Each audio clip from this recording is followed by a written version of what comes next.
All right, bam, what's up, y'all? We're back again with another video, but hold on, let me switch this up right quick. Okay, bet, what's up for real this time?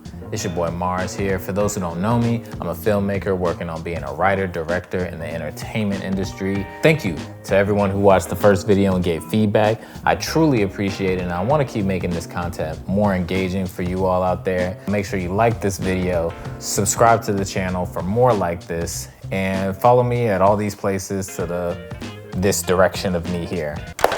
Now, we already know what season it is in the world of cinema, and in this video, I'm gonna speak on it, you guessed it, the Oscars. I was a bit hesitant about doing this video because I don't really want to draw such crazy value to these institutions that are looked at as God of right and wrong for creativity.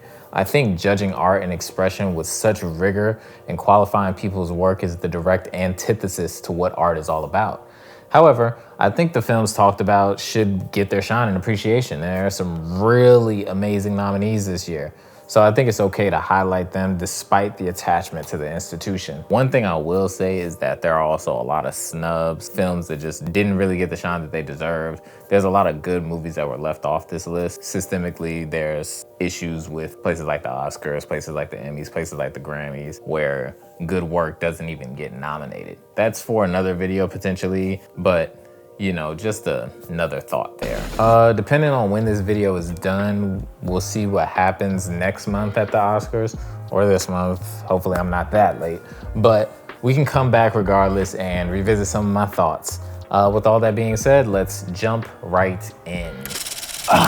Okay, so I'm gonna start with the writing categories since I'm particularly invested. There's two categories, original and adapted screenplays. Adapted just means it came from another sorts of content before, like adapted from a novel. For me, it's between American Fiction and Poor Things, as I think their adaptations draw a really great line between being close to the source material and having some super engaging liberties with the picture.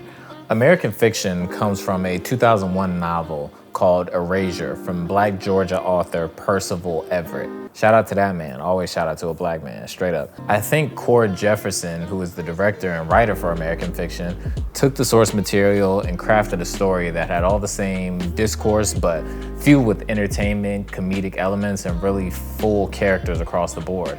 American Fiction, from a writing perspective to me, was masterful. I feel like you could enjoy that screenplay read with or without the movie. It's just that good to me. So this brings us to the absolutely fantastic Poor Things screenplay, based off the 1992 novel of the same name from Aleister Gray. Well, same name extended. It's actually Poor Things episodes from the early life of Archibald McCandless, MD. Weird title, but that's neither here nor there. The Poor Things screenplay, written by Tony McNamara, is particularly good to me just in the level of whimsy and the fanciful tone that we get to kind of be engulfed in.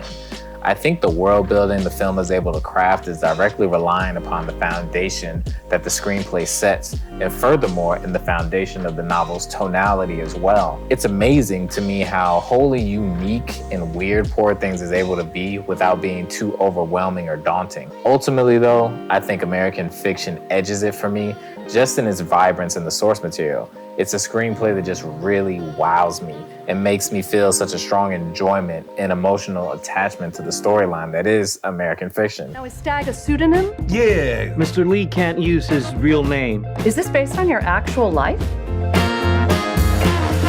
Yeah, you think some bitch-ass college boy can come up with that shit? No, I don't.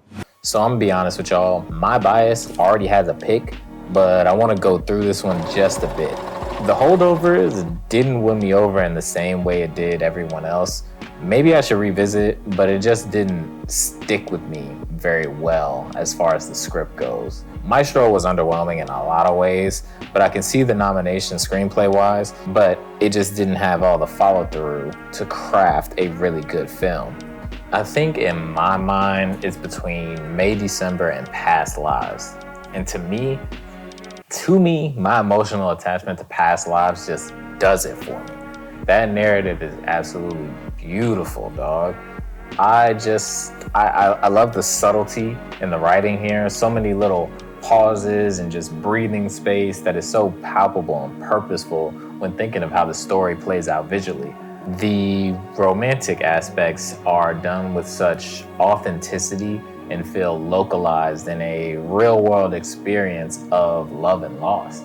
I think this is an extremely impressive feat creatively and really sets this screenplay as a cut above to me. So most people know VFX, CGI, all that good stuff, but aren't really truly aware of the sheer amount of it there is in movies today. All of these films are worth the conversation in my opinion, being that I think they all kind of did something unique to their film and were successful at it. That Mission Impossible shot with the train sequence is such an amazing and engaging visual that I think is action at its finest.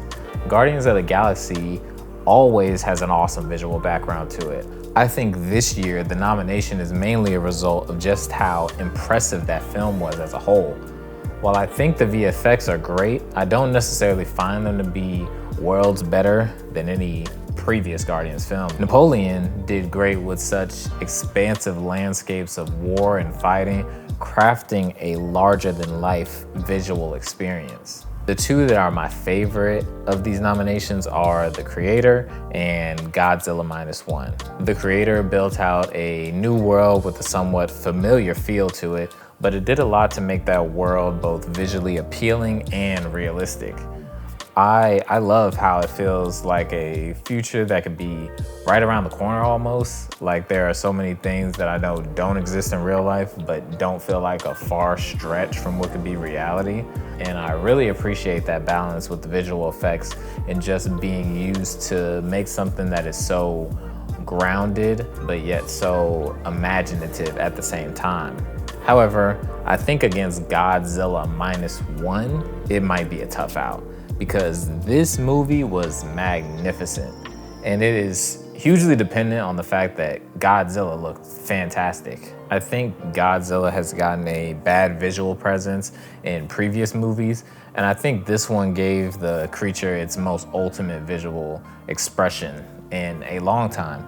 The look of the monster on screen was always jaw-dropping, and again, just the way the movie was made it feel almost hyper-realistic. I think that's an important thing to me when it comes to visual effects, making these unbelievable things feel like they can walk right out of the screen and into the theater. Godzilla Minus One gets my vote for best visual effects, but I wouldn't be mad at The Creator getting the W either. I think the film editing and sound categories both go hand in hand and have a heavily related impact on the resulting energy of a film. I think Oppenheimer takes the cake in both categories. The gravity of the sound in this film can only be compared to one of the other nominees, and that's Zone of Interest. It's the honorable mention for me because I think in both films, sound is so extremely weighted and feels so heavy as action plays out on screen. Zone of Interest has the sound somewhat in the absence of on-screen action, while Oppenheimer has sound that drastically exaggerates the internal conflicts and repercussions associated with the base concept behind the movie. And with that sound comes on-screen elements that really help these moments in the film explode almost literally. The way the final explosion is recorded, in fact, is such a unique way to connect sound to on-screen imagery, and the reality of it is just daunting to watch. In other moments, we're taken out of certain scenes of dialogue and thrust into these ignitions of sound and graphics on screen to evoke the feeling behind the bomb without exactly like showing it. Another major scene is the celebration that happens after the bomb is successful, and we're receiving this moment with the screen almost decaying in both sound and in the visual, and it's such a grand statement that is built upon the brilliant editing and sound design of the film. Costume design, production design, and hair and makeup all play a delicate role in crafting the identity of a film and its characters. They are something that are almost immediately recognizable, and the look of the film really sticks with you long after you finish watching. While I do 100% expect that Barbie will win 2 out of 3 that it's nominated for in these categories, I'd like to make the argument for a 3 out of 3 sweep by another film. That film is Poor Things. In the same way that just hearing the word Barbie manifest an image in your head that is so extremely strong and vibrant, Poor Things to me has crafted a strong identity all its own. Starting with production design, the world of Poor Things has such a magnificent and wholly original vibe to it. You're transported in the same way you would be for something like an Alice in Wonderland. That's the comparison that came to mind, to this expansive and opulent futuristic world. There, we're introduced to a number of vibrant characters, and this is where both costume design and hair and makeup come into play as well. I think of Dr. Baxter, played by Willem Dafoe, with his extremely distinct look and presence on screen. The same can be said for Emma Stone as Bella Baxter, a character that shines with a variety of costume design. It's engaging in a way that is unique and on a different level from most films. And I think it's a great film to be a winner for all three of these categories. And it's my personal favorite from a design perspective. So I want to touch on a few other categories quickly before I get to some of the main event, or at least thought of as the main event categories. For original song, I think the obvious choice here is I'm Just Ken. 'Cause I'm just Ken, anywhere else I'd be 10. It was an absolute takeover with that song. For original score, I think I give this to Oppenheimer with Killer of the Flower Moons a close second. Best international feature is definitely Zone of Interest, with Society of the Snow as a close personal second for me. My favorite animated feature was The Boy and the Heron. But when you got Across the Spider-Verse in the category, you gotta kind of throw your hands up. That's definitely getting the dub. Without a doubt, it was an amazing follow-up and shifted the animated genre yet again with its creativity and originality. All right, now let's talk cinematography. For anyone who may be unfamiliar, this category highlights everything to do with the art of making motion pictures. Cinematography is the charge of the DP, who works parallel to the director to craft the final image of the film. What we see on screen, the beauty of it, is typically led by them. Outside of El Conde and Maestro, I've seen the nominees in theaters. El Conde had an interesting and unique style to it and stood out to me visually even while watching it on Netflix. Black and white in the modern age always stands out, but I think they took great detail in crafting an extremely sharp image. And with that, they're able to create this visual style that lends well to both the historical elements of the story and also to the fantasy aspects of it. The black and white was so important to this film that Ed Lackman, the DP, had the RA camera brand build 3 new black and white smaller format cameras just for the film. The only other film in this category that I think has comparable feats is Oppenheimer. We all know about Nolan and the use of 70mm film for this movie, which was an unprecedented feat in modern cinema.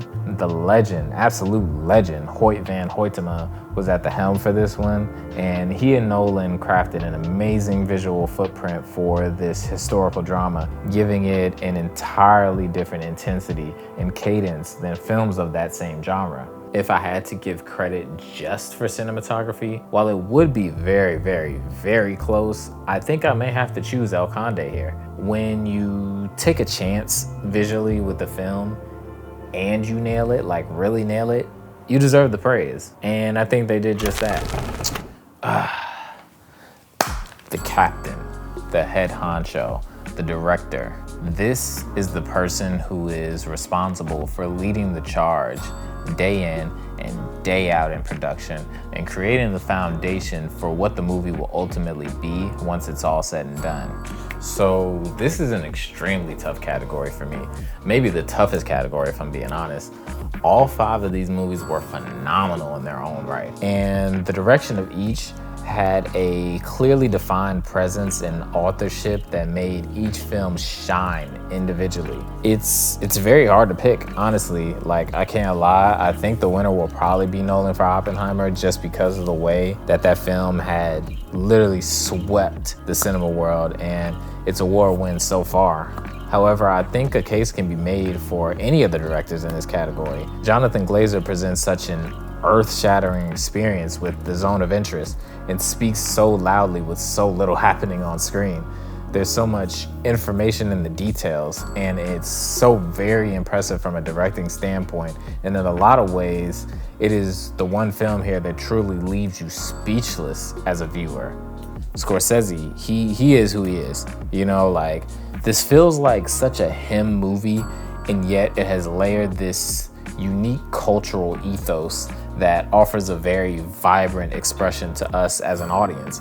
The fact that this film feels well grounded in that cultural identity that the story revolves around is so important and necessary, absolutely necessary.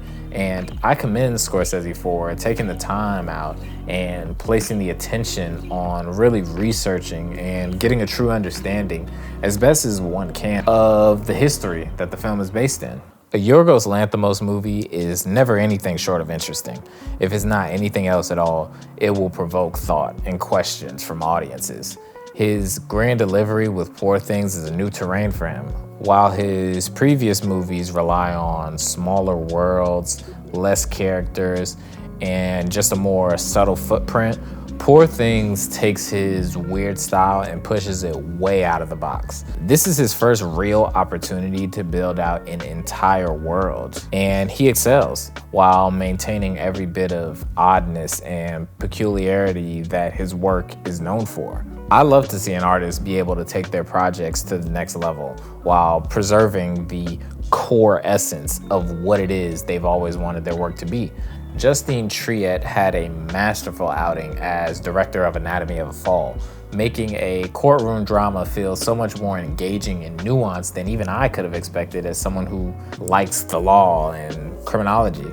I think there was a misdirection here that was very well done, turning the themes and the focus of this film on its head. It's less courtroom drama, honestly. Trying to figure out who's right and wrong isn't really what's important. It's more so this sort of exploration of how much the truth really matters to begin with, or if it's just all about perception and how we feel about something. I think it's extremely relevant when you think of it under that mindset, because in today's world, there are so many instances of the internet playing judge, jury, executioner for people solely based off how we feel about something that we heard, and much less to do with what the facts and actual truth could be. It's a very powerful message and a super interesting dialogue to have in the present day. To be clear, any of these films could win and they would all be deserving. But I would really like to see either Yorgos or Jonathan Glazer walk across the stage as well.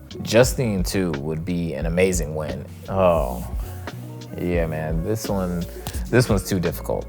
I think Nolan will win, but I personally feel like it could go any which way. The various acting performances are difficult to pick from as well, with so many performers really jumping off the screen and shining in spectacular films. But we gotta go through them. So let's start with actor in a leading role. Paul Giamatti is a sleeper to me for his really good performance in The Holdovers, but I think the competition may be a bit too stiff here. With Jeffrey Wright in American Fiction and Cillian Murphy in Oppenheimer, in this category, it's hard to see neither of them winning. Jeffrey Wright put on such a great show as this flawed author character, and he gives a fully realized emotional landscape for who this person is. He's funny, but yet serious. He makes mistakes and he tries to fix them, but he fails, like a lot of people do. He goes through it all and he feels like such an authentic person. Then we have Cillian in his portrayal of J. Robert Oppenheimer, embodying his essence in every waking moment on the screen. And more than that, he drew out even more from the character and enhanced just the emotional turmoil that Oppenheimer must have been facing in real life. He makes it all the more palpable in the film, which is something that you don't always get the privilege of seeing when it comes to biopics. He just did his thing on another level, and I think that award is his. The actress in a leading role category is even more clear-cut to me. And right off the bat, I'm taking Lily Gladstone as my pick. Now, honorable mention, Emma Stone, great in Poor Things, and she's been great in a lot of things for a long time. But I think what Lily did transcended a movie role. In the same way that Killers of the Flower Moon is such a big narrative and large conversation surrounding what happened to the Osage tribe, Lily Gladstone carries the trauma of her character in a way that I don't think anyone else could outside of those who actually went through it. I felt her pain, her struggle, her trials and tribulations were so tangible that it made the film hard to watch at times. Just understanding what happened in the history of it and seeing her as a representation of those people going through it, she made the movie what it was. She gave it that concrete feeling, and without her, the movie isn't at all the same. Supporting roles are a bit more difficult to pick from in both the actor and actress categories, but starting with actresses, Emily Blunt commanded for all her moments of screen time. She was show-stopping to me. There are lots of movies where women characters, especially when related to their male counterparts, are made to appear small or insignificant, and her character was not that at all here. She felt like such a main focal point to the story, and she was a force in a way similar to Oppenheimer himself. Another outstanding performance came from Da'Vine Joy Randolph in The Holdovers. This movie overall was comedic, but heartfelt, and I think Davine's character provided such depth to the story. Her character, Mary, was so well layered and presented in such a holistic and realistic way that made for such a warm, kind of honest feeling relationship with her. Yeah, I think that's it. I think Da'Vine Joy Randolph should get this award for Best Supporting Actress. Big ups and respect to Ryan Gosling and Mark Ruffalo. Phenomenal work from both of them, truly. And they are both some of my personal favorite actors, but in this category right here, for this year, I think Sterling K. Brown, Robert De Niro, and RDJ are the only ones who are really competing for this award. No shade, no disrespect at all. De Niro rocked his role, man. Like, honestly, he's still doing it at such a high level. He was so deplorable, and it felt so natural to him, so real. Maybe that's a bad thing, but he was such a strong representation of that character, and the way he moved the story at his will almost. It was such a strong outing from a legend of the acting game. RDJ is someone who feels like a clear winner here. In much the same way as De Niro, his villainous energy and tone made him a character that you could not ignore. I didn't expect him to be such a force in this film and moving things around so extensively. Even when off the screen, his presence was felt. But I'll say it again, American Fiction is a magnificent film, and Sterling K. Brown did so much with what felt like a small amount of screen time. There's one gay bar and it's full of college kids. One of them asked me if I was Tyler Perry. I mean, Tyler Perry lives in Atlanta, right? Fuck you. He came on to be funny, but tension and serious moments were not out of his depth either. His character's hurt and pain were extremely tangible, from small looks and little momentary interactions with other characters. He, along with all the other characters, made his role look easy. His authenticity was so nice to feel as a viewer. Any of these three would be great winners in my opinion, but I think RDJ is gonna get the nod here. Oppenheimer as a film is probably gonna sweep through a lot of these awards, but this one in particular, I especially think is well-deserved for him. I gave him exactly what he wanted. To be remembered for Trinity, not Hiroshima, not Nagasaki. He should be thanking me.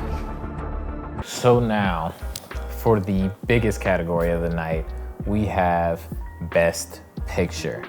10 nominees, count it, 10 nominees.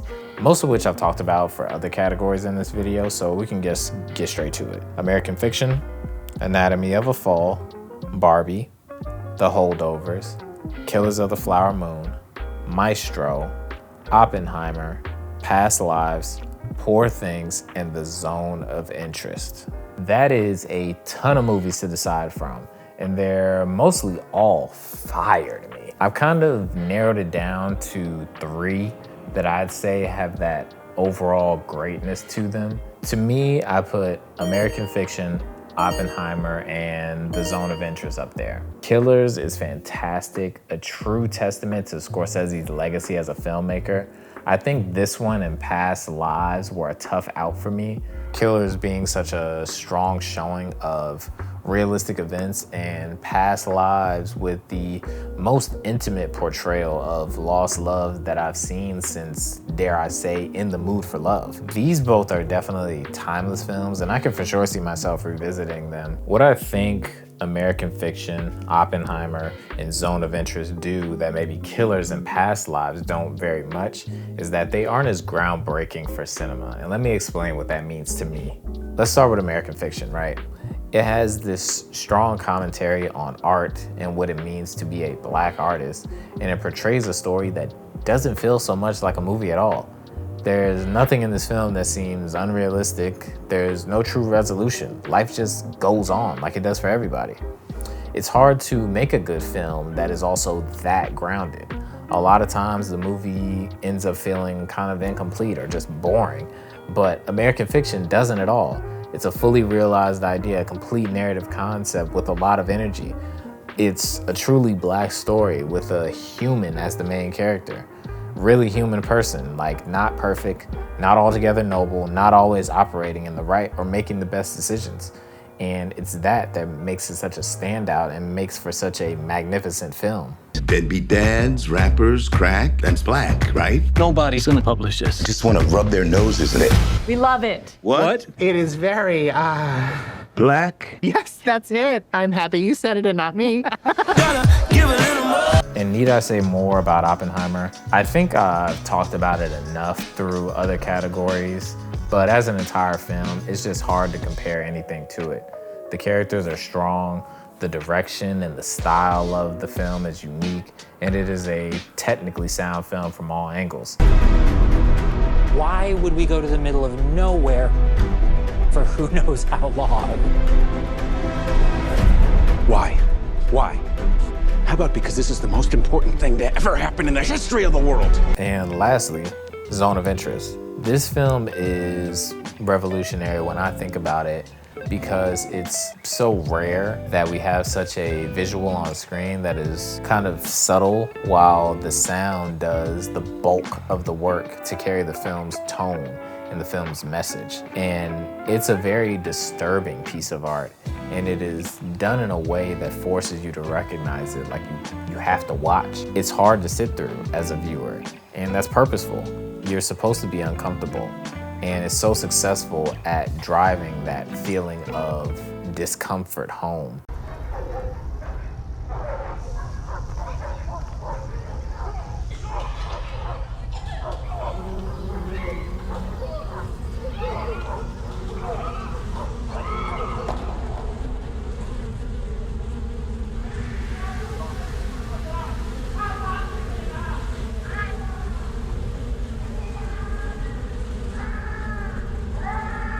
I'm gonna guess that Oppenheimer will win. I think the buzz and critical acclaim that it's been getting since the very first trailer dropped is too much for any other films to take on, honestly. Like, I think it deserves it, even though there are so many films in this category that could easily receive the win and would be no less deserving in my opinion. I just don't really see the Oscars not picking one of the most talked about and the most critically acclaimed films in years, like in literal years, as the best picture. I think they almost have to pick that one. I'm so surprised I made it through this video and only said critically acclaimed twice in the last few minutes, so go me. Those are my Oscar predictions, and we'll just have to see how they pan out. I would love to hear you all out there share your picks for some of the categories. So drop them in the comments and we can go back and forth on whether I'm right or you're right. After that, make sure you subscribe to the channel and turn notifications on. That's what people say you should do. I don't know anything. But turn notifications on so you won't miss when I drop new videos, and you can keep coming back to see me run my mouth about movies. And if you feel so inclined, well, you made it this far, so you might as well drop a like for me also. Video number 2 is in the books. I'll be back soon with something new. Until then, you all be well. Peace.